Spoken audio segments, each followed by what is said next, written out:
Bienvenue sur leur thème dans une classe de 9e et de 8e année.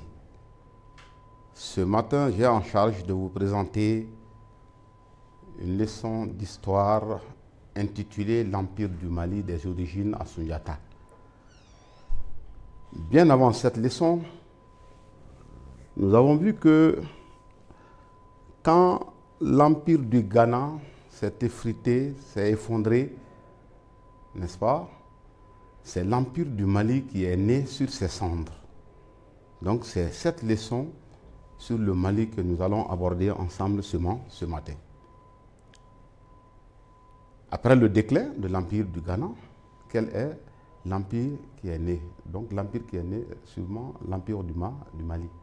Donc à la fin de cette leçon, vous devrez être capable de décrire les origines de l'Empire du Mali à l'avènement de Soundiata, de décrire le Mandé avant l'avènement de Soundiata, d'expliquer l'organisation politique et sociale du Mandé, décrire le règne de Soundiata. Donc, je vais à l'introduction pour vous dire que le plus grand empire de l'Afrique occidentale, après la dislocation de l'empire, le déclin de l'Empire du Ghana, est sûrement l'Empire du Mali, qui est né sur les cendres de l'Empire du Ghana, mais qui s'est surtout développé à partir du XIIIe siècle avec le règne de Soundiata Keïta, puis de Kankou Moussa. Donc, vous avez la carte. Vous voyez, du Haut-Sénégal, n'est-ce pas? Le Haut-Sénégal, juste sur le fleuve Sénégal, et du Fouta Djallon jusqu'en bas ici, n'est-ce pas? Du Fouta Djallon en Guinée, et juste, n'est-ce pas? Le pays Haoussa était l'étendue de l'Empire du Mali. Donc du Haut-Sénégal, n'est-ce pas? Jusqu'au Haut-Ni, Niger, vers Gao, n'est-ce pas? S'étendait l'Empire du Mali, mais dans une zone de plateau, observez, c'est une zone de plateau suffisamment arrosée par, n'est-ce pas, les affluents du fleuve Sénégal, notamment le Bafi et le Baoulé. Donc cette zone suffisamment arrosée par les affluents du Sénégal, c'est là que le peuple mandingue, appelé encore Malinké, avait très vite constitué de petits royaumes qui s'étaient très vite constitués, n'est-ce pas, et assuré une domination sur une partie de la vallée du Niger. Et là, au sud de Bamako, de la ville actuelle de Bamako, jusqu'à Kangaba. Et cette zone, n'est-ce pas, dominée, ces royaumes étaient des clans qui pratiquaient ce qu'on appelle une politique d'entente. Donc le Mandé était peuplé d'abord de Malinké et de Bambara, auxquels viennent s'ajouter, n'est-ce pas, les Sarakolés, les Peuls et même les Arabo-Berbères. Ces Sarakolés, on comprend, parce que avec le déclin de l'Empire du Ghana, donc, ces Sarakolés se sont repliés vers le sud. Ce sud, n'est-ce pas, pour venir peupler, et ils ont habité, n'est-ce pas, dans le Mandé. Et là encore, le Mandé était surtout peuplé de Malinké et de Bamana, auxquels venaient s'ajouter, n'est-ce pas, les Sarakolés, les Peuls, mais aussi les Arabo-Berbères. Et là, comment était le Mandé avant l'avènement de Soundiata? C'est pour vous dire que la société primitive malienne, principalement, n'est-ce pas, celle des Malinké, était basée sur les familles.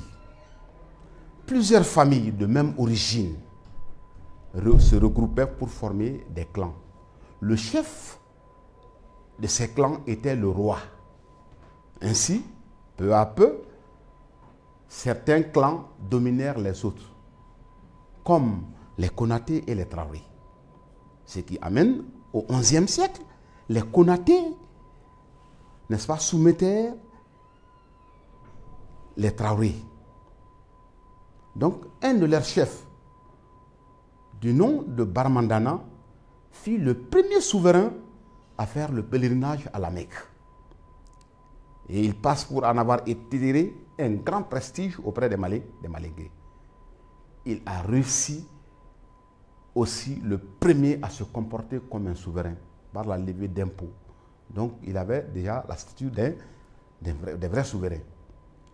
Et après lui, le deuxième roi connu est Narin Famagan, qui régna au début du XIIe siècle, mais a eu 2 fils. Le premier, Dankarantouma, qui le succéda, et le second, Sunyata, et qui restera pendant longtemps infirme. En grand 3, l'organisation de l'Empire, organisation politique et sociale. Les premières communautés malinquées étaient dirigées par des maîtres chasseurs appelés les Simbo. Magiciens très redoutés, les Simbo représentaient les clans dans le Grand Conseil. Et on sait que ce Grand Conseil décidait de la guerre, mais aussi de la levée des impôts. Ainsi, peu à peu, l'intégration progressive des clans va aboutir à la formation d'un petit royaume dont les origines, dont l'évolution, n'est-ce pas, jusqu'au XIe siècle était mal connue. Ce Barmandana, qui fut le premier roi pieux, n'est-ce pas, sera remplacé par son fils, Narin Famagan, qui va le succéder de 2010 à 2025. Il se signala par ses conquêtes. Sunyata, de 1235 à 1255, fut le vrai fondateur de l'Empire du Mali. Bien, avant d'aller un peu loin, ces maîtres chasseurs, ces Simons-là, c'était, si vous voulez, des grands sorciers, des vrais magiciens. Donc, ils étaient très bien écoutés. Donc, après, ils ont intégré le conseil. C'est ce conseil-là qui était apte à décider de la guerre, mais aussi de la levée des impôts. Donc, c'est ainsi que la société mandingue a été divisée par ce qu'on appelle, n'est-ce pas, les clans. Les 16 clans d'hommes libres et nobles, ce qu'on appelle les Tonta Jontani Woro. Tonta Jontani Woro. Tonta Jontani Woro.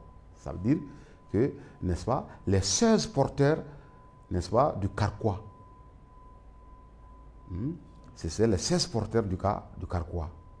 Et il y avait également ce qu'on appelle les 5 tribus maraboutiques. Ces 5 tribus maraboutiques, c'était d'abord les Touré, les Bérété, les Sanogo, les Sissé, les Kouma ou Saganogo. Et 4 autres ont été affectés au métier. C'est ce qu'on appelle Ngara Nani. Il y a Djeli, il y a Noumou, il y a Funé, il y a Garanké. Donc, la société était ainsi organisée. Et le Mandé même a été divisé en 2 provinces. C'est-à-dire les provinces qui sont restées fidèles à Sunyata. Ces provinces, ces rois ont gardé, n'est-ce pas, leur souveraineté, ont gardé leur éthique, ont gardé leur poste. Maintenant, les provinces qui ont été conquises, ce sont ces provinces conquises là maintenant qui ont été confiées à des gouverneurs qu'on appelle les pharaons, qui devraient représenter le roi auprès, n'est-ce pas, de ces provinces. Donc, nous arrivons au règne de Sunyata qui, comme on le dit, est le vrai fondateur de l'Empire du Mali. Fils de Narin Famagan, mais aussi de Sogolon, Kédou, Sundiata a eu une enfance très difficile avant de devenir un brave guerrier. En 1235, il va soustraire son pays de la domination, du tutelle du royaume Soso. Parce que ces petits royaumes-là, le Soso, le Barissa, étaient des petits royaumes, n'est-ce pas, qui étaient à côté. Parce qu'on dit que ce sont ces clans-là qui sont développés. Les chefs de clan étaient considérés comme des rois. Donc ce sont ces petits royaumes-là qui vont se retrouver. Donc avant de devenir un brave guerrier, en 1235, il va libérer le Manding de la tutelle du royaume de Soso, dirigé à l'époque par un roi sorcier du nom de Soumangourou Kanté. Pourquoi je dis un roi sorcier? Parce qu'il avait la possibilité, en plein combat, de disparaître. On ne sait pas là où il est parti. Donc c'était un roi sorcier opposé à un Simbo qui était Sundiata.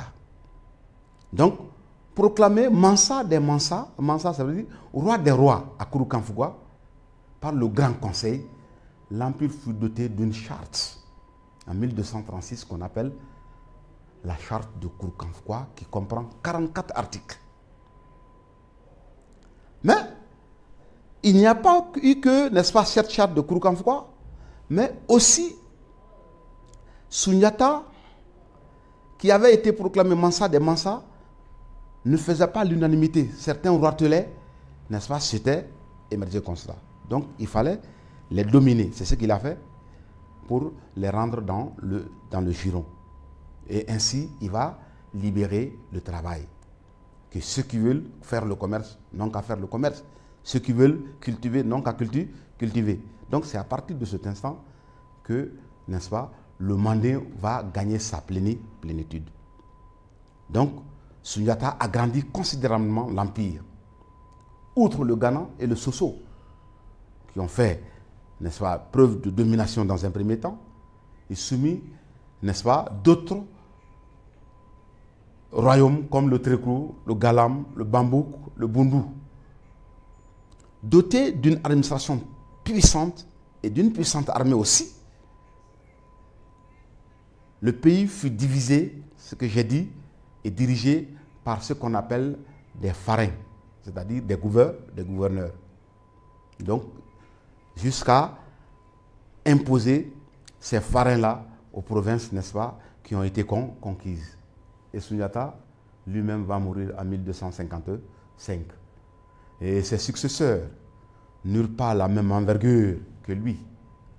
Le plus connu fut Mansaoulé Sakura, qui était un esclave affranchi pour la première fois, qui s'était introduit dans le trône du Manding.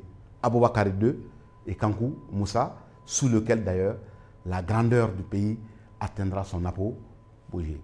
Donc la grandeur de l'œuvre de Sundiata, n'est-ce pas, fait de lui, n'est-ce pas, un empereur légendaire. Donc il est devenu une référence pour tous les Maliens. Mais il a accepté de travailler, de se mettre à la tâche, n'est-ce pas, parce que, ayant eu, n'est-ce pas, une enfance difficile, perclue jusqu'à l'âge de 7 ans, comme le soutiennent les historiens. Donc c'est cet homme fabuleux qui va se lever, n'est-ce pas, pour délibérer son Manding qui était sous la tutelle, n'est-ce pas, du royaume Soso, dirigé par le magicien Soumaoro Kanté. Donc, avant d'aller à l'évaluation, j'aimerais venir un peu à la carte pour vous citer, n'est-ce pas, ces petits royaumes. Hein? Ici, vous avez le Ouagadou. C'est Koumbi Salé qui est le fief, n'est-ce pas, de l'ancien empire du Ghana. Il y avait également, n'est-ce pas, ici, à Niani, tout de suite, on a au Mali, à cheval sur le Mali, n'est-ce pas, et la Guinée. Donc, l'empire partait depuis le Haut-Sénégal jusqu'à l'Atlantique. De l'Atlantique, n'est-ce pas, juste au niveau du pays à Aoussa. Donc, Gao. Donc, toute cette partie était partie intégrante de l'empire du Mali. Donc, autant dire que Sundiata également a posé les premiers jalons, n'est-ce pas, d'agrandissement, n'est-ce pas, de l'empire mandingue. Donc, on en vient rapidement à l'évaluation. Évaluation 1 décrit les origines de l'Empire du Mali. On en dit ici tout de suite dans, n'est-ce pas, le résumé. Les origines profondes du Mali se trouvent, donc on vous demande, n'est-ce pas, de les décrire. Décrire également le manding avant l'avènement de Sundiata. On en a parlé tout de suite. Décrire l'organisation sociale et politique du Mali avant Sundiata. Cite 3 successeurs de Sundiata jusqu'à la fin du XIIe siècle. Et question d'enquête à faire à la maison. Sous le règne de quel empereur l'Empire du Mali a atteint son apogée? Si vous avez bien suivi l'explication, j'en ai parlé. Donc vous trouverez. Donc ce serait l'objet de la leçon prochaine. Je vous remercie.